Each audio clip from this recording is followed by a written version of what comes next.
Auf dieses Video freue ich mich persönlich schon lange. Wir haben den Motor zusammen zerlegt, wir haben zusammen gelernt und wir haben alles wieder zusammengebaut. Heute kommt nochmal Dreck runter und wir bringen nochmal richtig Farbe ins Spiel. Und ich verspreche dir, wir gehen heute alle mit guter Laune nach Hause. Ah, so geil. Und damit das klappt, gucken wir uns jetzt die letzten Teile an, die aufbereitet werden müssen. 95% der Anbauteile liegen jetzt hier. Wir haben hier so Themen wie eine ziemlich verölte Ansaugbrücke. Ich vermute, dass die Kurbelgehäuseentlüftung nicht vernünftig funktioniert hat. Der komplette, hier diese Ansaugkrümmer, die sind wirklich komplett verschmockt. Das ist schon ungewöhnlich viel. Ziemlich versiffte Ansaugkanäle. Das heißt, das ist alles angesaugt worden. Ja, sorgt definitiv für eine schlechte Verbrennung. Hier sieht man nochmal die, ja gut, das ist jetzt äußerlich, innen drin auch ziemlich ölig, genau das gleiche Spiel. So sollte das in der Ansaugbrücke nicht aussehen. Ich sag dir, meinetwegen werde ich alles zerlegen. Meinetwegen werde ich alles zerlegen. Es ist mehr als ein Spruch, es ist das, was ich weiß. Es ist mehr als ein Spruch, ohne Fleiß keinen Preis. Runter mit dem Ranz, weg mit dem Dreck. Alles muss runter, alles muss weg. Runter mit der Schmocke, weg mit der Schmiere. Ergebnisse gibt's nur, wenn ich mich drin verliere.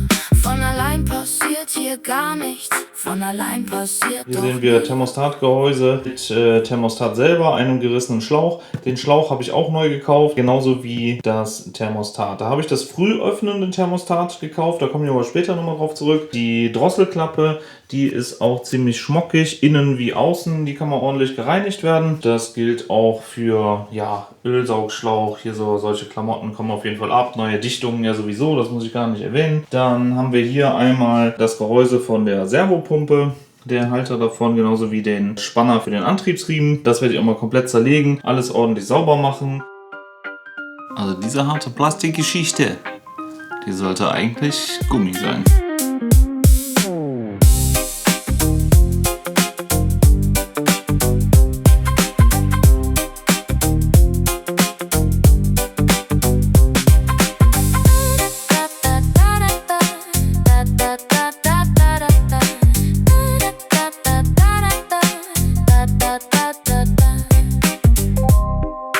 Das ist der Öldruckschalter, der sieht auch nicht mehr so richtig fit aus, aber der funktioniert noch sehr gut. Die beiden Klopfsensoren, 3 Umlenkrollen, Spannrolle ist auch dabei. Eine macht auf jeden Fall Geräusche, das kann ich gleich auch nochmal zeigen. Da habe ich auf jeden Fall eine neue gekauft. Ich werde jetzt nicht alle ersetzen. Die eine, die hat man während der Fahrt gehört und das stellt man auch fest, wenn man die jetzt in der Hand hat. Das ist eindeutig, dass die nicht mehr fit ist. Hier den Nockenwellensensor. Der Nockenwellensensor, der ist ziemlich schlecht zu erreichen. Den werde ich auf jeden Fall ersetzen. Da habe ich auch einen neuen bestellt. Haben wir hier so einzelne Halter, das ist halt auch von den Rollen. Das hier ist ein Halter von dem Klimakompressor. Dann haben wir die beiden Ölpumpen, die in dem Gehäuse drin sind. Die eine habe ich schon zerlegt, also die im Kopf drin sind. Das habe ich schon gereinigt. Das werde ich noch machen. Einmal zerlegen, auch die Innereien. Das zeige ich dann gleich nochmal. Das hier sind die Halter von der Auspuffanlage. Die werden an den Block montiert und an der Seite kommen dann die Halter dran. Ölfiltergehäuse. Dann haben wir hier noch den Kurbelwellensensor. Gehäuseentlüftung haben wir hier auch noch. Das werde ich aufschneiden. Den Schlauch hier auf jeden Fall ersetzen, denn bei der Laufleistung, das ist mir zu riskant, dass der dann irgendwann aufgibt. Da habe ich auch nochmal eine neue Zange geholt, um die dann auch mal krimpen zu können. Das sind keine normalen Schlauchstellen, wie man sieht. Das mache ich auch noch neu.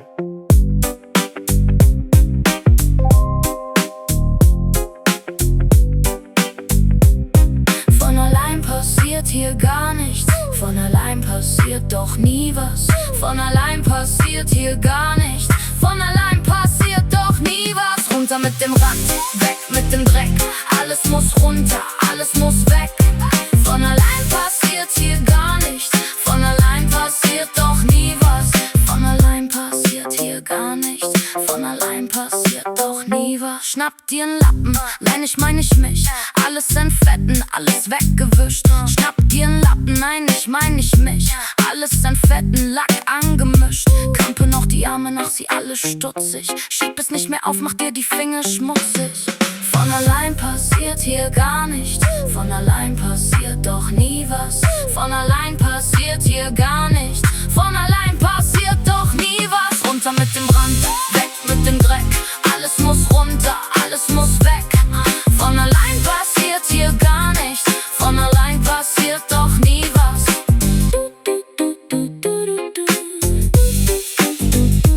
Eine ganz typische Sache ist hier der Schlauch von der Kurbelgehäuseentlüftung. Dieser Schlauch, der verläuft von Zylinderbank 1 bis 3 zu 4 bis 6. Der ist hier irgendwo schnell gebrochen. Der altert einfach mit der Zeit. Man sieht das auch, dass der komplett ölig ist.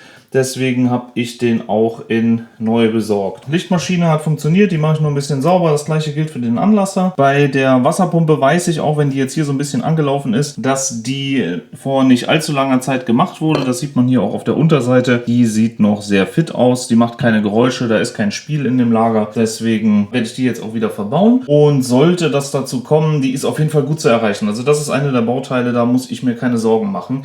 Wenn die mal kaputt geht, dann legt man sich unter das Auto und dann kriegt man das hin. Das gilt nicht für den Wärmetauscher.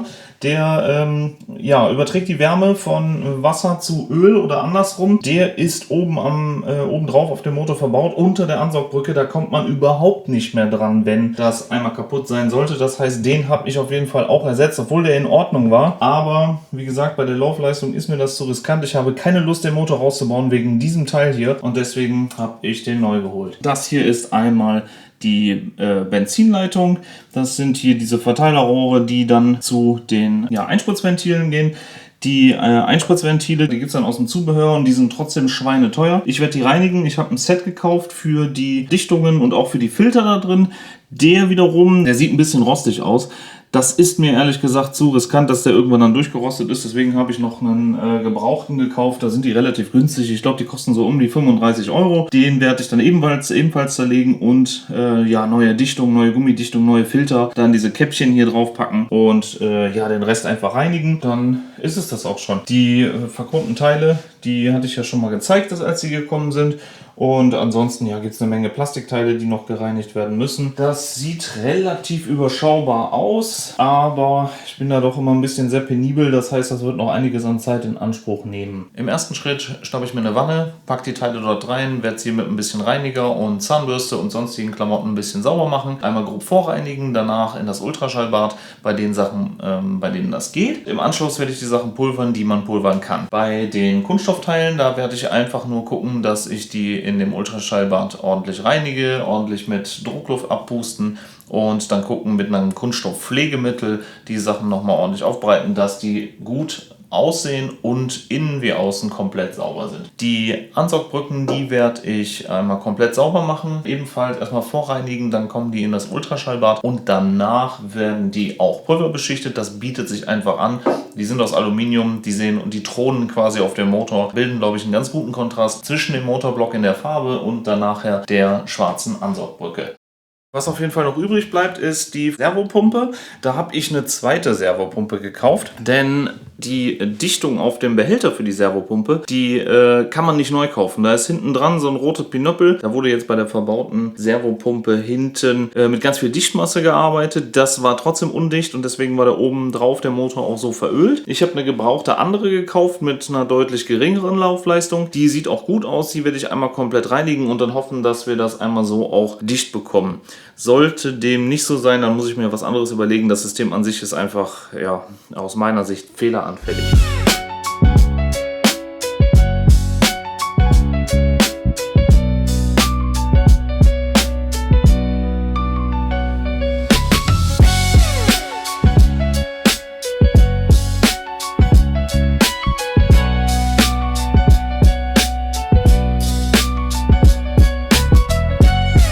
Soweit sieht das jetzt alles ganz gut aus und jetzt kann ich wieder alles zusammenbauen.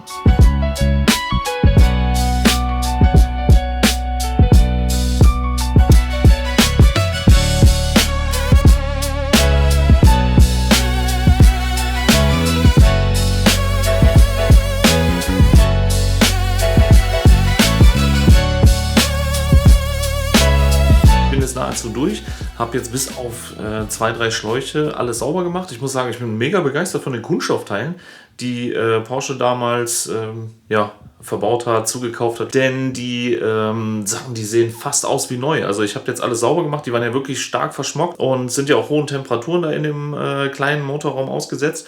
Und wie gesagt, ich bin mega begeistert. Ich habe die Sachen jetzt eingepackt. Genau, da sieht man sie. Man Man sieht sie dann gleich auf dem Motor fertig montiert. Auch die anderen Sachen, die ich gestrahlt habe, nochmal schönen Gruß an meinen Kumpel Dim, dass ich seine Strahlkabine benutzen konnte. Das fand ich ziemlich cool. Die Sachen habe ich jetzt hier alle gepulvert und ich muss sagen, ich bin wirklich begeistert davon, wie gut diese Garagenpulver-Beschichtung hier geworden ist. Denn klar, da sind überall hier und da Macken und es gibt eine Sache mit den Ölpumpen, die in den Köpfen montiert sind. Die sind wirklich überhaupt nicht gut geworden. Da sind kleine Pickelchen, da hat der Lack so ein bisschen reagiert mit dem Aluminium. Und das ist schlecht geworden. Dann habe ich versucht, es zu verbessern und das wurde nur noch verschlimmbessert. Es wurde noch schlimmer, noch schlimmer.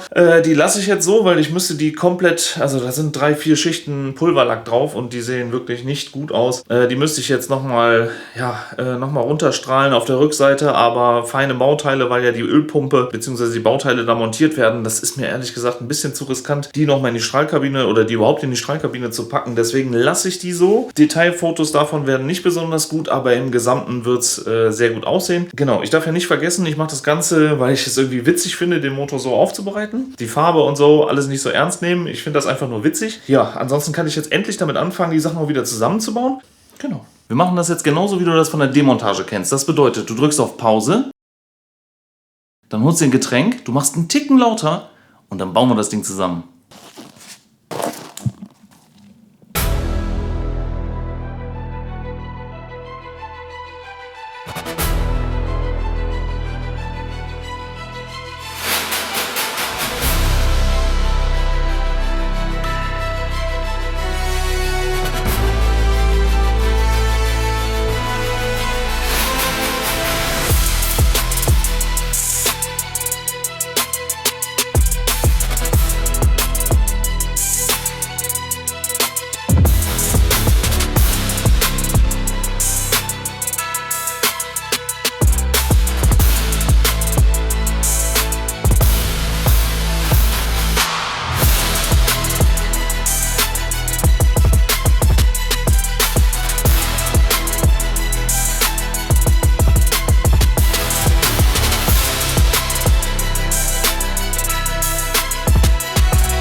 Wertverlust nicht Theorie. Von der Farb krieg ich ne Krise. Verkauf kriegt er ihn niemals. Ich schwör, der Typ macht miese. Passt nicht in mein Weltbild. Verstehen tut das doch keiner. Ich würd's viel besser machen, doch der Motor ist nicht meiner. Wie kann man nur so dumm sein? Das kann der doch nicht ernst meinen.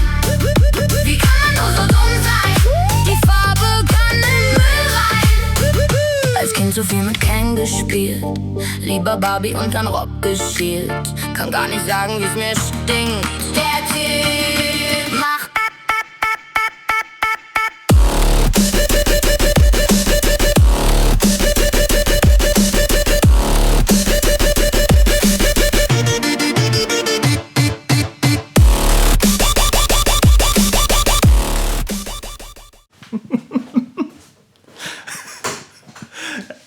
Ernsthaft.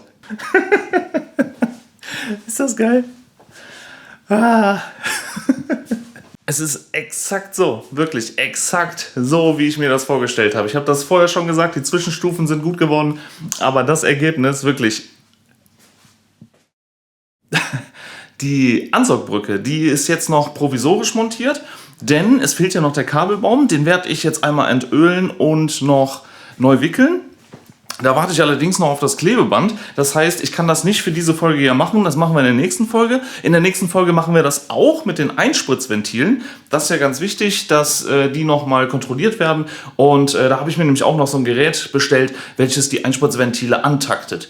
Ja, und dann würde ich sagen, dass wir auch in der nächsten Folge mal eine Abrechnung machen. Würde mich interessieren, was du glaubst, wie viel das jetzt alles gekostet hat. Also da sprechen wir darüber, wirklich einmal Zwischenwellenlager, vielleicht auch mit Werkzeug das Ding rausholen und dann einmal jetzt so abdichten, mit Teile neu kaufen und ja gut, 2 neue Motorlager bekommt der Wagen, so dass man dieses Thema einmal abschließen kann. Was glaubst du, was der ganze Spaß gekostet hat? Da würde ich sagen, ich freue mich aufs nächste Mal, das wird bestimmt gut oder auch nicht, weil wir ja abrechnen und ja, ich freue mich auf euch. Bis dann. Von allein passiert hier gar nichts. Von allein passiert doch nie was. Schnapp dir einen Lappen, nein, ich mein nicht mich. Alles in Fetten, alles weggewischt. Schnapp dir einen Lappen, nein, ich mein nicht mich. Alles in fetten Lack angemischt. Krempe noch die Arme nach, sie alle stutzig. Schieb es nicht mehr auf, mach dir die Finger schmutzig.